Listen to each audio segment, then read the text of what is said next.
Assalamu alaikum. My name is Umar Farooq. First of all, बिस्मिल्लाहिर्रहमानिर्रहीम। अच्छा, तो सबसे पहले हम ये देखना चाहते हैं कि हम मुसलमान ख़ास तौर पे कोई भी काम स्टार्ट करने से पहले बिस्मिल्लाह पढ़ते हैं।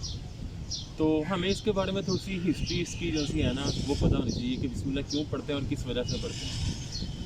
तो इसमें मैं आपको आज ये बताना चाहूँगा कि इसके क्या फ़ायदे हैं और नुकसान तो इसका कोई है ही, क्योंकि इसमें अल्लाह का नाम आता है। सबसे पहले हम पढ़ते हैं बिस्मिल्लाहिर्रहमानिर्रहीम। इसका मतलब होता है कि शुरू अल्लाह के नाम से, जो नहायत मेहरबान और रहम करने वाला है। शुरू अल्लाह के नाम से भी कर सकते हैं या ऐसे भी कर सकते हैं आप, अल्लाह के नाम से शुरू, ठीक है। तो इसमें एक हदीस है जिसमें एक सहाबा थे, तो वो गुजर रहे थे, एक पत्थर से उन्हें ठोकर लगी। तो जाहिलियत के दौर में जैसे लोग थे ना, वो कहते थे शैतान जलील हो, जिसमें शैतान जो सा है ना, मतलब कि ये पास नबी के सामने सुन रहे थे। उन्होंने कहा जी कि ये जाहिलियत के दौर के जो कलम आता है ना, ये ना बोला करो। जब तुम बोलते हो ना शैतान जलील हो, तो फूल के पहाड़ की तरह हो जाता, ठीक है। इसके ऊपर पढ़ा करो, जब भी तुम्हें शैतान तंग करे तुम पढ़ा करो बिस्मिल्लाहिर्रहमानिर्रहीम। इससे वो जलील होके एक मक्खी की तरह हो जाता है, इतना छोटा हो जाता है, ठीक है। इसलिए मैं आपको ये बताना चाह रहा था। और वैसे भी बिस्मिल्लाह पढ़ने से हर चीज़ में बरकत होती है।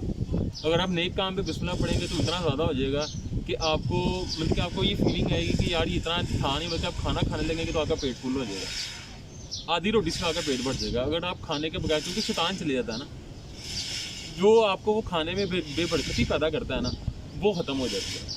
इसके बाद हम एक और चीज़ पढ़ते हैं, जब हम कुरान पाक पढ़ते हैं तो जब हम सूरत फातिहा ख़त्म करते हैं, साथ ही जो सूरत बकरा स्टार्ट होती है ना, उसके ऊपर आता है अलिफ लाम मीम। अब ये हमारे बहुत से दोस्तों ने पढ़ा भी होगा और मेरे ख्याल से भी शायद कई लोगों को पता भी होगा इसका। तो मैं सिर्फ आपके नॉलेज में थोड़ा सा इजाफा करना चाह रहा हूँ कि अलिफ लाम मीम का आपको मैं मतलब बताना चाह रहा हूँ कि जो मैंने इस चीज़ को मतलब कि समझा है वो मैं बताना चाह रहा हूँ। क्योंकि जो अरब के लोग थे ना, वो हर चिट्ठी को शुरू करने से पहले या हर हाथ को शुरू करने से पहले उसके आगे उसके कोड वर्ड लगाते थे। तो ये ऐसे कोड वर्ड्स है ना, ये नबी के वसल्लम और अल्लाह ताला के दरमियान में है। बेहतर तो नबी के वसल्लम जानते हैं और उनको ये पता भी था। तो हमें जितनी उस लफ्ज़ की समझ आई है, मैं उतनी आपको बताना चाहता हूँ कि जिसकी तरफ से पैगाम आता है उसके नाम का पहला लफ्ज़, और जिसकी तरफ पैगाम भेजा जाता है उसके नाम का पहला लफ्ज़, और जो दरमियान में लेके आता है, लेकिन इन दोनों के दरमियान में कॉन्टैक्ट करवाता है, उसके नाम का आखिरी लफ्ज़ आता है। जिसमें अल्लाह ताला की तरफ से आया तो अलिफ अल्लाह ताला के नाम का स्टार्ट है, और लास्ट पे मीम है, नबी के वसल्लम के नाम का पहला लफ्ज़ मीम है। और हज़रत जिब्राइल अलैहिस्सलाम, क्योंकि वो दरमियान में ये काम करते थे, वही को अल्लाह ताला की तरफ से नबी के वसल्लम तक डिलीवर करते थे, तो उनके नाम का आखिरी लफ्ज़ है जिब्राइल, उनके नाम के एंड पे लाम है। तो बस ये आज थोड़ी सी इन्फॉर्मेटिव वीडियो मैं बनाना चाह रहा था, ताकि उन लोगों को बताया जा सके कि जिनके पास टाइम नहीं है इसको पढ़ने का, समझने का, तो हम उनके लिए आसानी पता करें, ताकि आपके लिए भी राह नजात का रास्ता खुले और हमारे लिए।